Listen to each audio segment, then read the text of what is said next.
তো নমস্কার বন্ধুরা, ওয়েলকাম টু মাই চ্যানেল। তো চলে এলাম আজ ইন্ডিয়া বনাম যে ইংল্যান্ড যে ম্যাচ হতে চলেছে।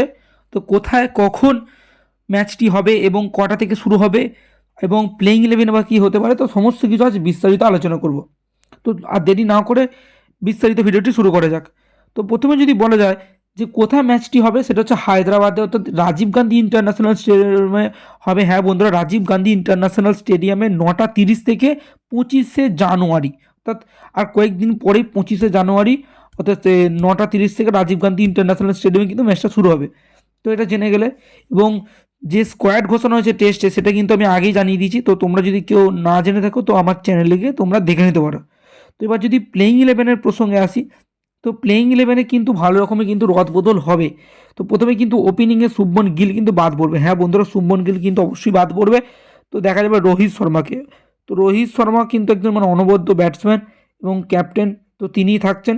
তো 1 নম্বর হচ্ছে রোহিত শর্মা থাকবেন, এবং 2 নম্বরে কিন্তু এসএসসি জয়সওয়াল। হ্যাঁ বন্ধুরা, এসএসসি জয়সওয়াল কিন্তু তিনি সুযোগ পাবেন। তো যেভাবে তিনি ভালো পারফরমেন্স করেছেন এবং বাঁহাতি এবং ডানহাতি যে একটা কম্বিনেশন, সেটাও কিন্তু হবে। তো 3 নম্বরে কিন্তু আমরা দেখতে পাবো সেই কিং কোহলিকে। তো ভাই, ওডিআই টি20 টেস্ট যেখানে হলো না কেন, 3 নম্বর জায়গাটা কিন্তু বিরাট কোহলির পাকাভুক্ত। যতদিন বিরাট কোহলি খেলবে, কোনো অঘটন যদি না ঘটে, তাহলে কিন্তু বিরাট কোহলি খেলবে। এবং 4 নম্বরে আমরা দেখতে পাবো শুভমন গিলকে। হ্যাঁ বন্ধুরা, যদি শুভমন গিলকে খেলাতে হয় তো 4 নম্বরে কিন্তু সেট করাতে হবে।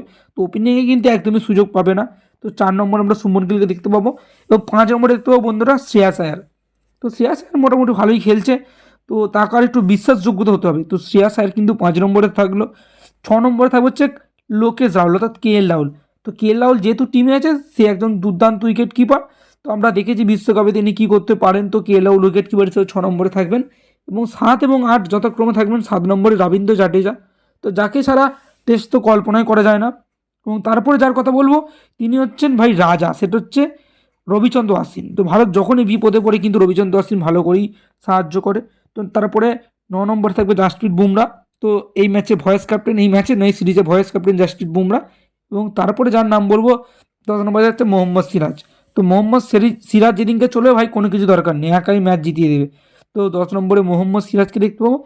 এবং 11 নম্বর সম্ভবত আবেশ খান অথবা মুকেশ কুমার। তো আমি মুকেশ কুমারকে দেখতে চাইবো। তো এই ছিল প্লেইং ইলেভেন। তো এরকম যদি খেলার খবর পেতে থাকো তাহলে আমাদের চ্যানেলটিকে করে দাও সাবস্ক্রাইব এবং ভিডিওটিকে করে দাও লাইক। আজ এই পর্যন্তই। Bye bye.